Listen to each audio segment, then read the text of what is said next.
시청자 여러분 안녕하십니까? 굿모닝 인포뉴스 경제연풍 시작합니다. 삼성전자가 1분기에 6조 원이 넘는 영업이익을 기록하면서 시장 기대치를 크게 웃도는 성적을 냈습니다. 같은 기간 매출도 연결 기준으로 79조 원으로 시장 예상을 크게 넘었는데요. 1분기 삼성전자의 실적 선전 내용을 신영증권 리서치센터 박상욱 연구원 모시고 알아보겠습니다. 어서 오십시오. 안녕하십니까. 가뭄에 담비라고 삼성전자 1분기 실적 선전은 정말 증시에는 괜찮은 재료였습니다. 주가는 별로 그렇게 영향을 받지 않았지만 네. 어쨌건 다행입니다. 1분기 연결 기준은 79조, 영업이익이 6조 6천. 저희 연합인포맥스가 이걸 사전에 조사를 하거든요. 증권사 대상으로. 네, 이때 영업이익 추정치가 4조 9천억 원이었어요. 맞습니다. 이것도 훨씬 넘는 거였어요. 많이 넘었습니다. 많이 넘었어요. 예. 부문별 실적도 따로 나오는지 궁금한데 어떻습니까? 전체적으로. 사실 부문별 실적을 지금 이제 뭐 공식적으로 나타내고 있지는 않지만 이제 제가 따로 파악한 바로는 이제 스마트폰 사업부가 굉장히 좀 잘 팔려서 S25. S25 플래그십 모델이 잘 팔려서 이제 영업이익이 좀 많이 나왔다라고 보시면 될 것 같습니다. 그렇군요. 그래서 부문별로 보시면은 사실 MX 부서라고 하죠. 이제 네. 스마트폰을 주력으로 하는 사업부인데 이쪽이 원래 한 3.3조 원 정도를 대부분 보고 계셨는데 한 4.78조 원 정도 나온 것 같습니다. 영업이익이요. 그래서 여기서 상당 부분을 이제 커버를 해줬네요. 그래서 이제 여기서 1조 원 넘게 이제 서프라이즈가 나온 거라고 보시면 될 것 같고요. 네. 사실 나머지 부문 같은 경우에는 뭐 예상했던 정도 나왔다라고 보시면 될 것 같아요. DS 부문이라고 해서 메모리랑 이제 뭐 LSI 파운드리가 섞여 있는 부문은 아마 한 8천억 정도 흑자를 기록한 것으로 보고 있고요. 그리고 나머지 이제 뭐 가전이나 하만 그리고 뭐 디스플레이 같은 거는 합쳐서 대략 뭐 한 1조 원 정도이지 않았을까 이렇게 좀 전망을 하고 있습니다. 그렇군요. 그러니까 모바일 폰이 선전을 하고 D램 쪽은 평타를 치고 나머지 파운드리나 시스템 LSI 사업은 조금 부진하고 이렇게 정리가 되는 거죠. 지금. 네, DS도 조금 브레이크다운해서 말씀을 드리자면은 D램 같은 경우에는 나쁘지는 않았습니다. 뭐 한 3.6조 원 정도였던 걸로 저는 보고 있고 그리고 이제 낸드 같은 경우에는 한 4천억 원 정도 적자로 보고 있고요. 그렇군요. 그리고 이제 파운드리 LSI가 한 2.4조 원 적자로 좀 부진한 실적을 기록했다 보시면 될 것 같습니다. 근데 지금 추정이긴 하지만 예. 이 HBM 쪽이 조금 궁금하거든요. 삼성전자가 이제 반도체 쪽으로 HBM 쪽으로는 지금 사실 하이엔드 쪽 말고 밑에 단은 공급을 하고 있다가 이게 조금 문제가 생겨서 계약이 좀 반려되는 상황이 있지 않았었나요? 네, 맞습니다. 이거는 사실 삼성전자 1분기 실적 발표 때도 언급이 됐던 내용이고요. 네. 아무래도 이제 뭐 중국 제재 우려나 뭐 아니면 이제 1분기 이제 주요 고객사와의 조금 뭐 좀 문제는 아니고 이제 살짝 딜레이된 부분들도 있어서 제설계획화라 약간 재고가 들어왔던 거잖아요. 뭐 그죠? 그런 부분들도 있고 해서 1분기에는 HBM 공백이 좀 많이 발생한 것으로 저는 추정을 하고 있습니다. 그죠. 일단 다 추정입니다. 네, 추정입니다. 예. 이 여세를 몰아서 S25가 계속 선전을 해주고 D램 쪽도 올라와주고 HBM도 좀 해결이 되고 하면 2분기나 올해 전체적으로는 좀 삼성전자가 실적상 선전할 수 있을 것이다 이렇게 봐도 됩니까? 사실 스마트폰 사업부는 1분기가 연중에선 제일 좋고요. 왜냐면 플래그십 모델 신모델이 나오니까요. 그렇죠. 그 다음에 3분기, 그 다음에 2분기, 그 다음에 4분기 순으로 좋습니다. 2분기와 4분기는 사실상 신제품의 공백이 있기 때문에 계절적 비수기라 보시면 돼서 이 상황에서 S25 영향이 빠지면 예. 전체적인 실적이 좀 타격이 있겠는데요. 그 대신에 이제 메모리 뭐 지금 스팟 가격이 좀 많이 오르고 있다라고 많이 들어보셨을 거예요. 그렇죠. 반도체 가격이 오르고 있다고. 반도체가 오르고 있다고 많이 들어보셨을 건데 이제 그 영향으로 인해서 2분기 같은 경우에는 뭐 출하량이나 ASP나 이게 좀 상대적으로 1분기보다는 좀 더 좋은 상황일 거다.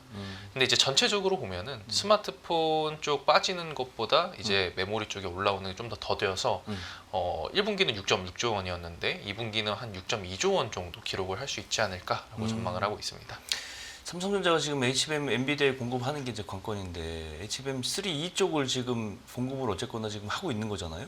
8단은 일부 8단 일부 납품. 하고 있고요. 12단은 지금 6월쯤으로 퀄 테스트 완료를 목표를 하고 있는 근데 걸로. 이제 포이나 이쪽으로는 약간 아직은 소식이 없는 거잖아요. 포 쪽은 포도 아직은 뭐 그렇게 들리는 얘기가 크게 없습니다. 그쪽은 이제 하이닉스가 점령한 상태예요, 이제 그죠 대부분. 하이닉스가 지금 제일 잘하고 잘하고 있는 있다라고 상태고. 저는 파악을 하고 있고요. 그럼 이제 그 다음에 5 쪽을 HBM5 쪽을 공략한다 이렇게 얘기도 나왔는데 그 얘기는 쑥 들어온 것 같아요. 아, 5는 아직 좀 먼 얘기입니다. 먼 얘기예요? 4 다음에 4E가 있어가지고요. 앞으로. 예.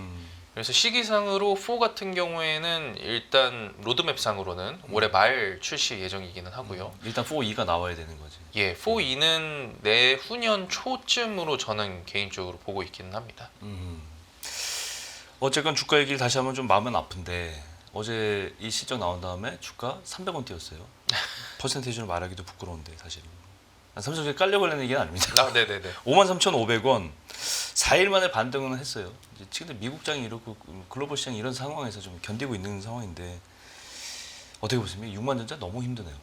아, 6만 전자 넘어가려면 이 방금 말씀한 실적에서의 취약한 부분을 다 커버를 해줘야 돼요. 일단은 HBM은 당연히 좀 잘 돼야 되는 부분이 잘 돼야 있을 되고. 거고요.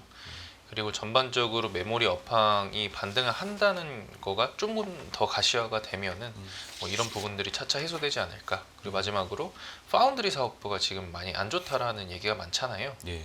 그래서 이런 쪽에서 좀 신규 고객사가 확보됐다 이런 소식들이 들려오면은 조금 더 밸류에이션을 줄 수 있지 않을까 이렇게 전망을 하고 있습니다. 다행히 근데 삼성전자의 다행인 거는 지금 미국하고 관세 전쟁에서 반도체는 빠져 있잖아요, 그죠? 네. 25% 관세는 반도체는 포함되지 않아요. 네네. 그래서 괜찮고 그리고 삼성전자가 지금 미국에다 공장을 계속 짓고 있고 반도체 미국에서 제조하는.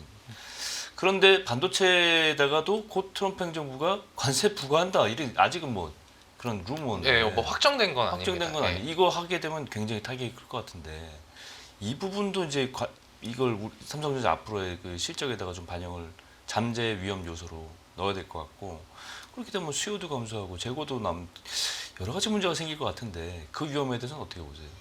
지금 일단 메모리 재고 이제 삼성전자나 하이닉스, 마이크론이 가지고 있는 재고는 굉장히 많이 떨어지는 상태예요. 재고 많이 없어졌어요. 예, 재고 털이를 잘 많이 했습니다. 잘 나간다는 얘기죠. 예, 이제 가격이 좀 싸지니까 이제 고객사들 좀 많이 가져갔다라고 보시면 될 것 같고요.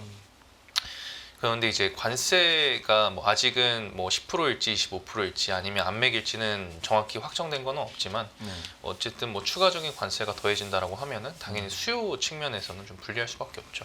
그렇죠. 아무래도 가격 오르면은 Q가 떨어지는 효과가 분명 있을 거라서 이런 부분들은 아직 컨센서스에는 많이 반영이 되어 있지는 않습니다, 사실. 그래서 이런 것들이 조금 확정되면은 분명 뭐 불안한 부분은 있을 거다라고 좀 말씀드릴 수 있을 것 같습니다. 그렇죠. 이해를 돕기 위해서 제가 자료를 보니까 이 관세 그 IT 제품 관련 반도체 포함해서는 세계 무역 협정에 의해서 2007년부터 무관세였어요, 계속. 네. 이 혜택을 누리다가 미국이 이제 단단히 이제 심사가 뒤틀린 건데 일단 반도체 장비 쪽도 관세가 이제 부과된다 그러더라고요, 그거는. 그죠? 예, 지금 제외된 거는 반도체만이고요. 네. 뭐 장비나 소재, 부품 이런 것들은 제가 아. 알기로는 조금 취약한 부분이 있고, 그리고 이번에 좀 화제가 됐던 게 SSD랑 모듈 같은 경우에는 관세를 매기겠다, 약간 이런 얘기가 돌았었거든요. 그러니까 이 협정을 이제 그대로 지키지 않는다는 얘기예요, 앞으로는. 그럼 반도체도 협정에서 이제 그런 거 안 해. 이렇게 할 수 있는 거예요. 이거는 그럴 수 있습니다. 미국이 만약에 우리가 이거 상관 안 하겠다라고 그렇죠. 하면은 저희가 어떻게 뭐 딱히 대응을 할 수 있는 부분이 크지는 않아서 그렇죠. 무슨 뭐 FTA 체결했다고 해서 무관세로 됐던 것들이 관세를 받았던 경우들이 몇 번 있었거든요. 그러니까요.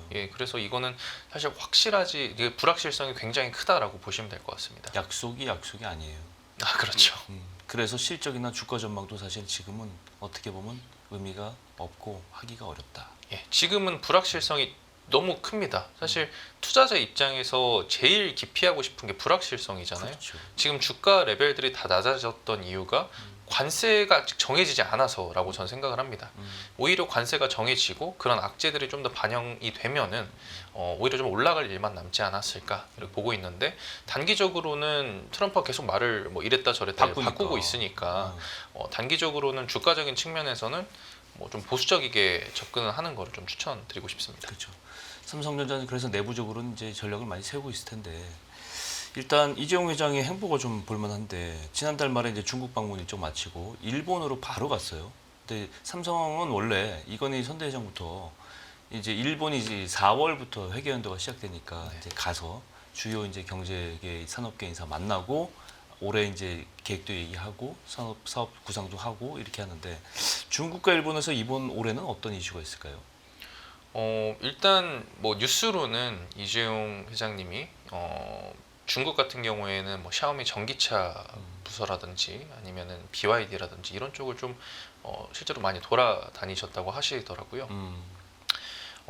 관세를 앞두고 뭐 중국 제재나 관세 이런 이슈들을 앞두고 조금 공급망 체제나 아니면 고객사 확보 측면에서 조금 선제적으로 대응하려고 네. 좀 중국이나 일본 쪽으로 좀 방문을 하신 게 아닐까라고 저는 좀 조심스럽게 추측을 하고 있습니다. 그렇죠. 그래도 그럴 만한 게 이제 이게 더 의미가 있는 게 지금 미국은 관세를 중심으로 해서 전 세계의 공공의 적이에요, 사실은. 중국도 마찬가지고. 일본도 마찬가지고. 일본 24% 때렸죠. 네. 예, 중국은 지금 나날이 세율이 높아지고 있어요. 지금 뭐 농산물에 대해서는 추가 관세하고 뭐 어떤 거는 100%가 넘는 관세를 때리고 뭐 이런 식인데 협력이 중국과 일본하고 공조가 필요하다 이렇게 생각을 할 수도 있겠다. 그리고 그걸 실제로 그래야 될 만한 상황이다 이렇게 보고 싶습니다. 어떤 일정들이 나올지 과연 이 미국의 파장을 공동으로 극복할 수 있을지가 이제 관건인데 다시 돌아와서 SK 하이닉스 얘기를 좀 해보고 싶은데요. SK 하이닉스는 계속 잘 나가네요. HBM4 12단 양산 들어갔고 아까 말씀하신 그 다음 넥스트 버전인 HBM4E도 이제 앞으로 생각 더 일정보다 땡겨서 공급할 수 있다 이렇게 자신 있게 얘기하고 있고 이 HBM4 12단 샘플을 세계 주요 최초로 이제 주요 고객사에게 공급을 하는 업체가 돼버렸고 제일 앞서가는 거예요 이제 앞서가고 올해 하반기에 제품 양성하고 HBM4E 개발에도 속도를 낸다. 좋은 소식만 있고 한데 SK하이닉스 잘 나가는 거에 대해서는 뭐 여러 번 들었는데 지금 상황 좀 정리해 주세요.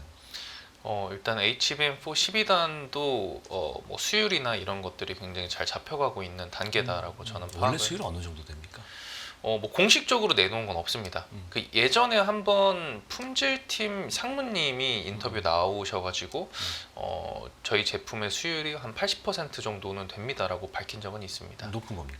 굉장히 높은 거죠. 지금 뭐 마이크론이랑 삼성 같은 경우에는 뭐 언론들을 보시면은 아시겠지만 수율이 뭐 거의 30-40% 정도밖에 안 되는 것 같다. 그랬습니까? 예, 이게 하나 만들면 절반 버리는 거네요. 그냥? 뭐 아마 그럴 가능성이 높다라고 아. 보고 있습니다. 이게 불량률이 이거는 8단, 12단, 16단을 쌓는 거잖아요. 그렇죠. 그래서 뭐 한 개의 칩의 불량률이 5%만 돼도 요거를 8단으로 쌓으면은 제가 알기로는 절반 이하로 떨어지는 걸로 알고 있거든요. 버려야 되니까. 예. 그래서 그 칩 당 불량률을 제어하는 것도 굉장히 어렵다고 알고 있고 요거를 쌓으면 쌓을수록 그 난이도가 굉장히 좀 올라간다고 알고 있습니다. 그렇겠죠. 근데 수율이 그렇게 좋다는 거는 SK 하이닉스는 역시 기술에서는 최첨단 1등 기업이다. HBM에 있어서는. HBM에 있어서는 당연히 그렇죠. 선두 기업이죠. 예. 그러다 보니까 올해 SK 하이닉스 D램 매출 가운데 HBM 비중이 50%가 넘을 것이다. 그러면 더 비싼 제품을 더 많이 판다는 얘기 아니에요. 그럼 이익은 더 높아지겠네요. 예, 이익은 굉장히 높습니다. 네. 예. SK 하이닉스 실적 발표 언제 나옵니까?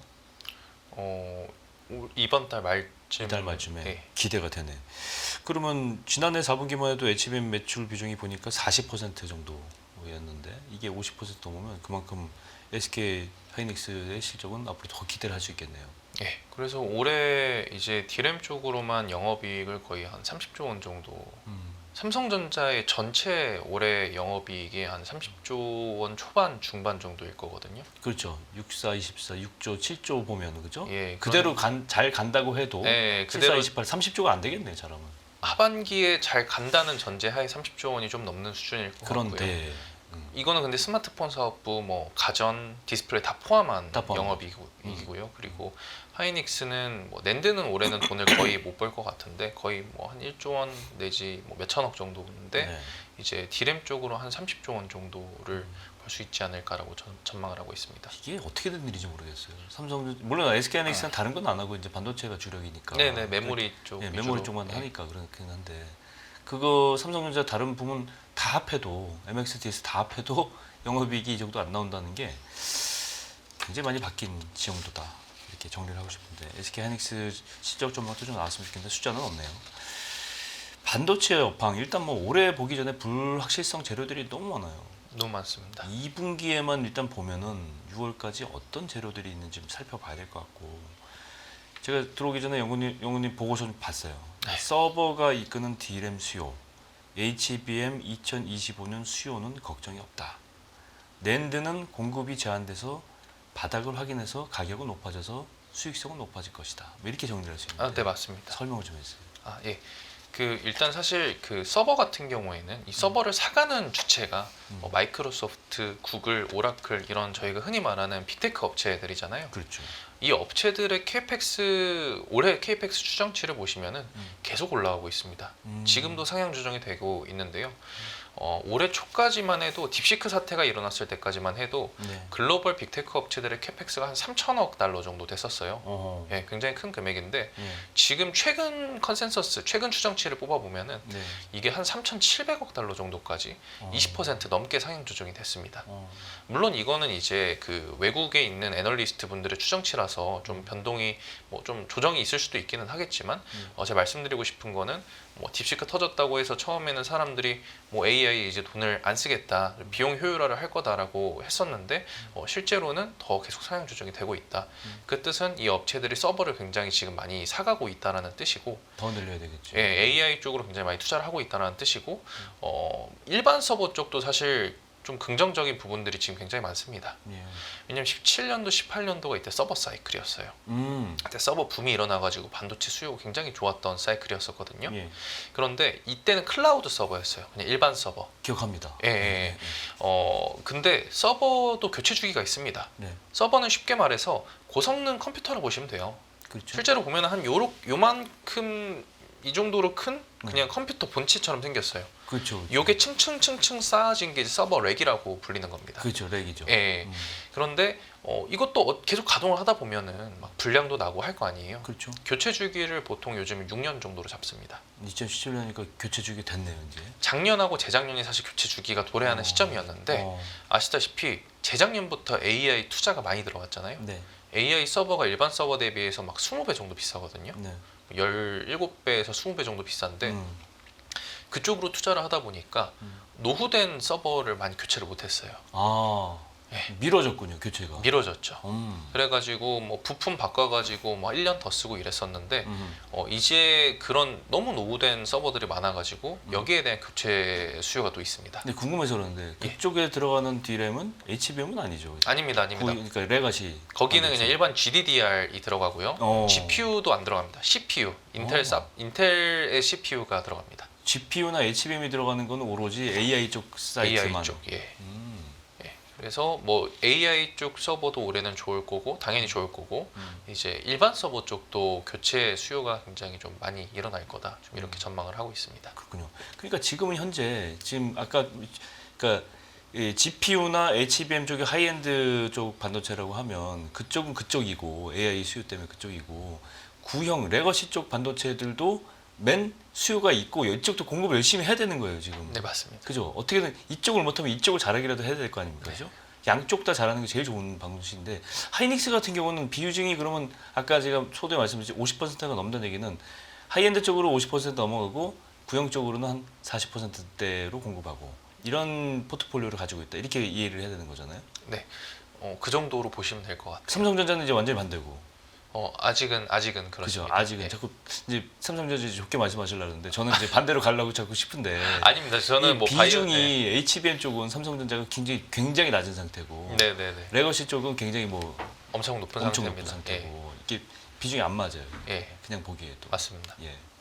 근데 주가는 뭐 둘 다 하이닉스 주가 지금 16만 9,500원이거든요. 최근에 많이 뚝뚝 떨어졌어요. 물론 뭐 세계적인 파장 때문에 그렇긴 네, 한데 맞습니다. 예. 이게 25만 원 바라보다가 이 주가에 대해서는 어떻게 생각하세요? 그런데도 왜 이렇게 주가가 떨어지지? 이렇게 좀 볼 수 있지 않겠어요? 만약에 관세를 뭐 25%가 아니라 뭐 50% 때리겠다 반도체 뭐 이럴 수도 있는 거잖아요. 어떻게 될지 모르는 거잖아요. 그렇죠. 그러면은 사실 이익 추정치를 다 바꿔야 됩니다. 그럼 지금의 밸류에이션의 의미가 없어지는 거예요. 지금의 밸류에이션은 저희가 이제 뭐 관세 영향이 뭐 좀 없다고 했을 때는 없다고 했을 때 밸류에이션이라서 만약에 관세가 확정됐는데 저희 예상보다 높다라고 하면은 밸류에이션이 이익이 낮아지니까 밸류에이션이 높아져 버리는 거죠. 그렇죠. 예, 그래서 그런 우려들 때문에 아무래도 투자자분들이 지금은 주식을 갖고 있기보다는 뭐 채권이나 뭐 다른 안전자산을 가지고 있는 게 낫겠다라고 판단하시는 것 같아요. 삼성전자는 삼성전자가 이제 부진하니까 그렇다 치고 6만 전자 가기는 힘들어요 당분간 제가 보기에는. 네, 이런 파장 속에서 이런 불확실 속에서 어떻게 합니까? 우리 뭐 이런 다 공통적으로 인지한 상황인데 예. SK하이닉스가 이해가 안 가서 그래요. 이게 왜 이렇게 주가가 낮은 건지, 그죠? 방금 말씀하신 대로 이제 이해는 가는 불확실성 때문에 이해는 가는데 지금 원래 갖고 있어 이 요소가 없다면 SK하이닉스의 원래 하우스 타겟 프라이스가 얼마 정도 돼요? 23만 원, 24만 원 이 정도. 그렇죠. 네. 지금에 비하면 너무 갭이 차이가 많이 나서 그래서 여쭤보는 겁니다.